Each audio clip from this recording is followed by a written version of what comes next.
troisième et dernier axe de notre campagne sénatoriale, ce sera la défense des services publics au sens large, et d'abord dans les communes rurales, où il manque le plus. Nous évoquons longuement dans la question du dossier, nous évoquons longuement dans le dossier de presse la question de la fracture sanitaire, qui a été soulevée avec justesse par un certain nombre de titres de presse, qui ne sont pas des titres amis du Rassemblement national. C'est-à-dire qu'en Médiacité fait un long article, fait un long dossier même, en novembre dernier, sur l'état de la fracture sanitaire en Loire-Atlantique et dans les Pays de la Loire. Même si ça rejoint nos idées, on ne peut pas supposer que c'est pour faire plaisir au Rassemblement national. Je pense qu'ils doivent se désoler que nous nous fassions le même constat qu'eux. Nous sommes habitués sur un certain nombre de sujets, de l'immigration à la question des services publics, en passant par la question de la sécurité, à voir les choses avec nos yeux et à faire le constat du réel. Et nous voyons bien qu'en Loire-Atlantique, même en Loire-Atlantique, il y a un problème de densité médicale, il y a un problème dans certaines zones de ce qu'on appelle le désert gynécologique.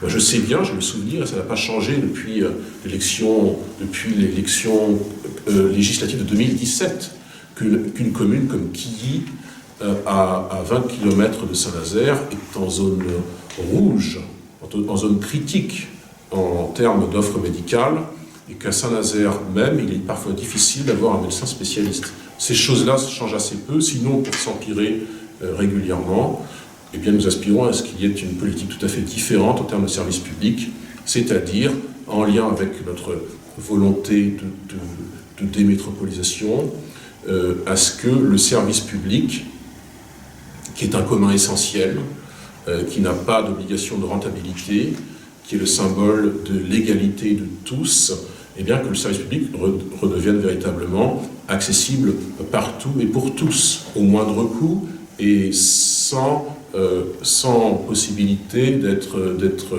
réduit dans son offre, comme nous le voyons par exemple pour la question des agences postales.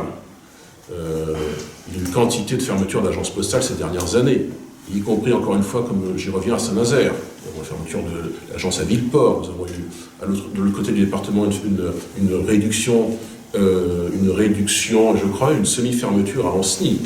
Nous avons la rumeur, qui semble-t-il assez fondée, que le bureau de Donge va soit fermer, soit complètement réduire ses horaires, après avoir déjà réduit de 11 heures par semaine ses horaires à la mi-2021. Et ponctuellement, nous voyons comme ça apparaître sur la carte des réductions horaires, des réductions d'horaires d'ouverture d'agences postales, voire des fermetures pures et simples. Et bien ces choses-là doivent changer.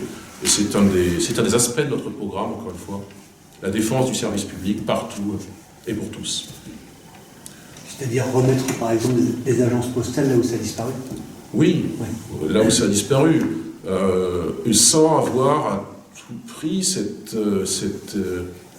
cette épée de Damoclès qui parfois avançait même par la poste, qui serait c'est pas rentable. Ben, c'est pas rentable, mais c'est utile pour les personnes un peu âgées, c'est utile pour des personnes sans véhicule, c'est utile pour des personnes en situation de handicap qui ne vont pas forcément aller faire 5, 7, 10 km pour aller trouver un bureau de poste, qui sont bien contents.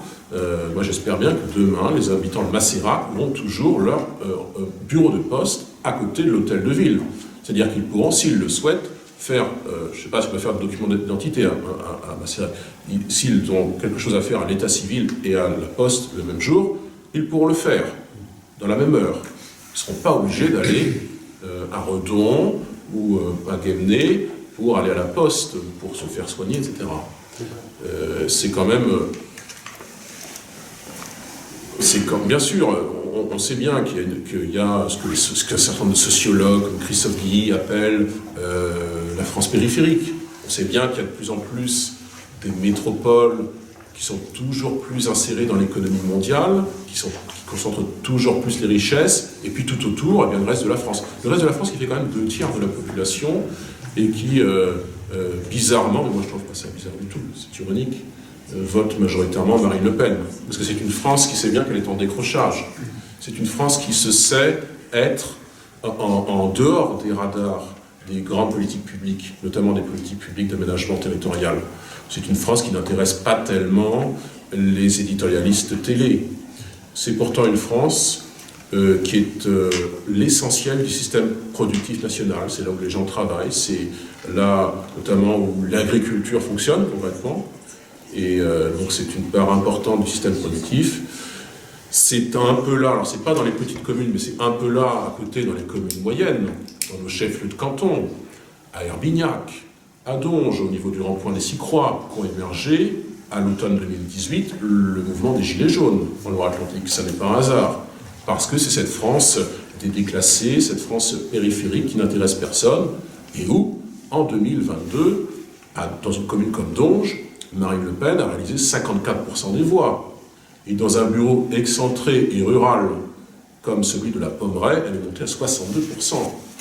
Parce qu'il y a ce sentiment d'être excentré de tout. Objectivement, ces communes sont excentrées. Mais elles n'ont aucune attention, non seulement d'un État qui n'est donc plus un État aménageur, des pouvoirs publics en général, des intercommunalités qu'on nous promettait comme des structures qui allaient mieux répartir l'argent, qui allaient consacrer un peu le principe d'égalité territoriale. Bon, la plupart de ces communes voient qu'elles n'intéressent pas vraiment, en fait, les pouvoirs publics, et elles l'expriment, notamment par le vote.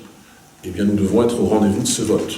S'il y a un vote dont nous savons qu'il n'est pas qu'un vote de proposition, mais aussi un vote de contestation, nous devons le transformer absolument en un contre-projet à cette politique d'aménagement territorial qui est là, menée à l'instant T par M. Macron, mais qui procède d'héritage beaucoup plus lointain, parce que M. Macron ne fait que reprendre les lois, MAPTAM, l'affirmation des métropoles, la loi NOTRe de réorganisation de notre République de 2014, 2015, 2016, d'un gouvernement dont il était membre. Ça